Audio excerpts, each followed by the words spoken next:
Assalamualaikum warahmatullahi wabarakatuh. Saya Ermalinda, calon guru penggerak angkatan 9 dari SDIP YLPI Pekanbaru, akan membacakan koneksi antar materi modul 2.1 pembelajaran berdiferensiasi. Pada koneksi antar materi kali ini, saya akan mengaitkan modul 2.1 pembelajaran yang berdiferensiasi dengan modul-modul yang telah dipelajari sebelumnya.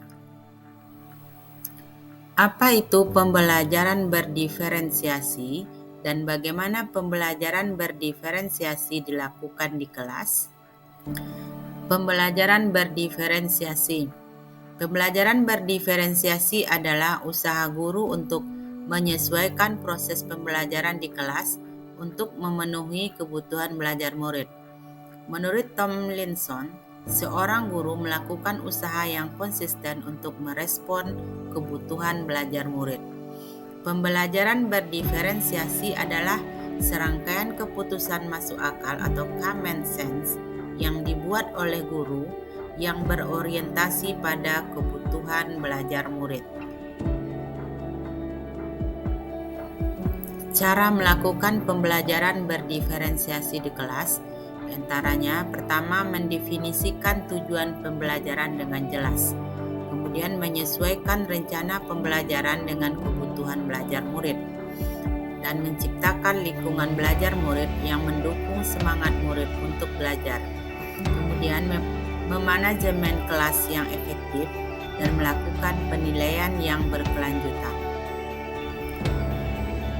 Pembahasan berikutnya adalah bagaimana pembelajaran berdiferensiasi dapat memenuhi kebutuhan belajar murid dan membantu mencapai hasil belajar yang optimal.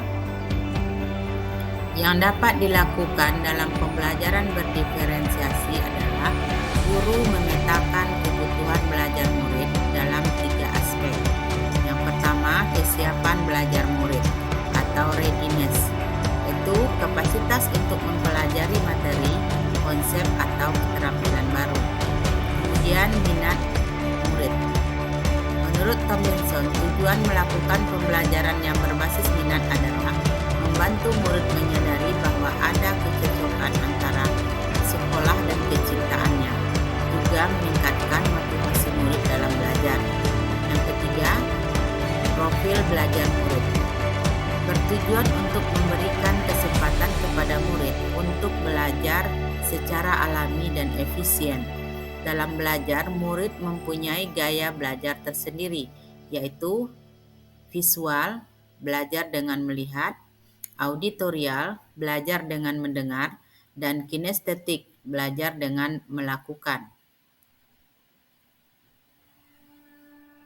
Kemudian, untuk membantu murid mendapatkan hasil yang optimal, guru menerapkan 3 strategi pembelajaran berdiferensiasi. Yang pertama, diferensiasi konten. Yang bisa dilakukan dalam diferensiasi konten ini adalah membedakan pengorganisasian, membedakan format penyampaian, menyiapkan materi dalam berbagai format, buku, poster, audio, video, dan lain-lain. Memberikan teks yang lebih mudah untuk anak yang kesulitan dalam memahami konsep. Memecah materi besar menjadi bagian-bagian kecil. Membuat kosakata penting dan definisinya. Membuat teks bacaan dengan beragam topik. Kedua, diferensiasi proses. Dalam diferensiasi proses ini, guru dapat melakukan, yaitu membedakan proses yang harus dijalani murid untuk memahami konten atau materi.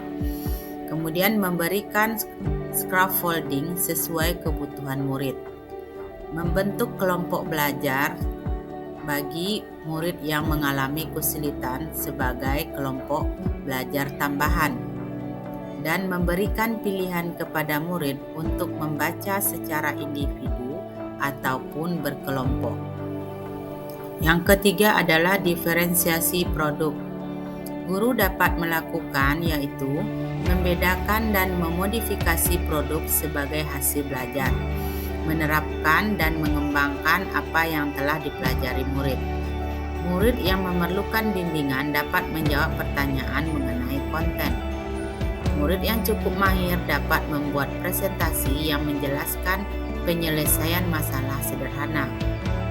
Murid yang sudah mahir dapat membuat inovasi atau menelaah masalah yang lebih kompleks. Memberikan murid pilihan moda untuk menunjukkan pemahamannya, seperti tulisan, diagram, demonstrasi, gambar, video, dan lain-lain. Untuk mengetahui keberhasilan belajar murid, guru perlu melakukan penilaian yang dapat dilakukan dalam 3 persepsi penilaian.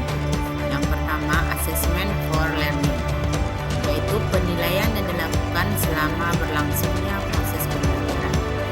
Penilaian yang dilakukan untuk melakukan perbaikan proses pembelajaran. Assessment for learning ini berfungsi sebagai penilaian formatif. Penilaian ini disebut juga dengan penilaian yang berkelanjutan atau ongoing assessment. Yang kedua, assessment of learning, yaitu penilaian yang dilakukan setelah proses pembelajaran selesai. Itu penilaian yang berfungsi sebagai penilaian sumatif. Yang ketiga, assessment as learning, yaitu penilaian sebagai proses belajar dan melibatkan murid-murid secara aktif dalam kegiatan. Dapat juga berfungsi sebagai penilaian formatif. Selanjutnya adalah keterkaitan modul 2.1 ini, yaitu pembelajaran yang berdiferensiasi dengan modul yang dipelajari sebelumnya, di mana modul 1.1 filosofi Ki Hajar Dewantara, 1.2 nilai dan peran guru penggerak, kemudian modul 1.3 visi guru penggerak, modul 1.4 budaya positif, dan modul 2.1 pembelajaran berdiferensiasi. Kesemuanya ini haruslah berpihak kepada murid, sehingga akan terwujud profil pelajar Pancasila.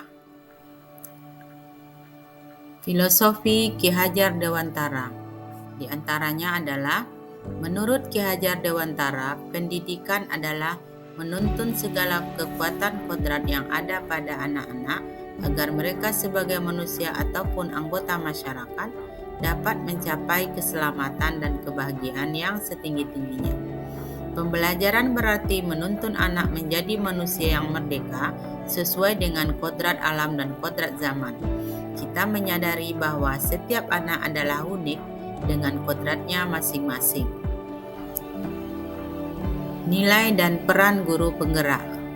Yang pertama, nilai guru penggerak, yaitu berpihak pada murid, mandiri, reflektif, kolaboratif, dan inovatif. Kemudian peran guru penggerak adalah menjadi pemimpin pembelajar. Kedua, mewujudkan kepemimpinan murid. Yang ketiga, mendorong kolaborasi. Dan yang keempat, menjadi coach bagi guru yang lain. Dan yang kelima, menggerakkan komunitas praktisi. Visi guru penggerak. Visi guru penggerak adalah representasi visual tentang bagaimana murid yang kita inginkan di masa depan, yakni mewujudkan profil pelajar Pancasila. Dalam menyusun visi, hendaklah berpihak pada murid sebagai landasan segala perubahan dalam pendidikan dengan pola pikir positif. Perubahan tersebut dilakukan dengan memakai pendekatan inquiry apresiatif melalui tahapan baca. Budaya positif. Budaya positif adalah pembiasaan-pembiasaan yang berisi nilai-nilai kebajikan universal yang berlaku tanpa memandang agama, suku, ataupun budaya. Dia berlaku dan diakui secara universal. Budaya positif akan menciptakan rasa aman dan nyaman pada murid selama proses pembelajaran.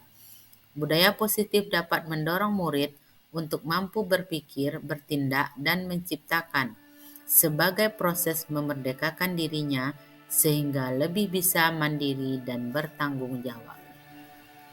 Kesimpulannya adalah pembelajaran berdiferensiasi, pembelajaran yang mengakomodir keragaman dan keunikan pada setiap anak.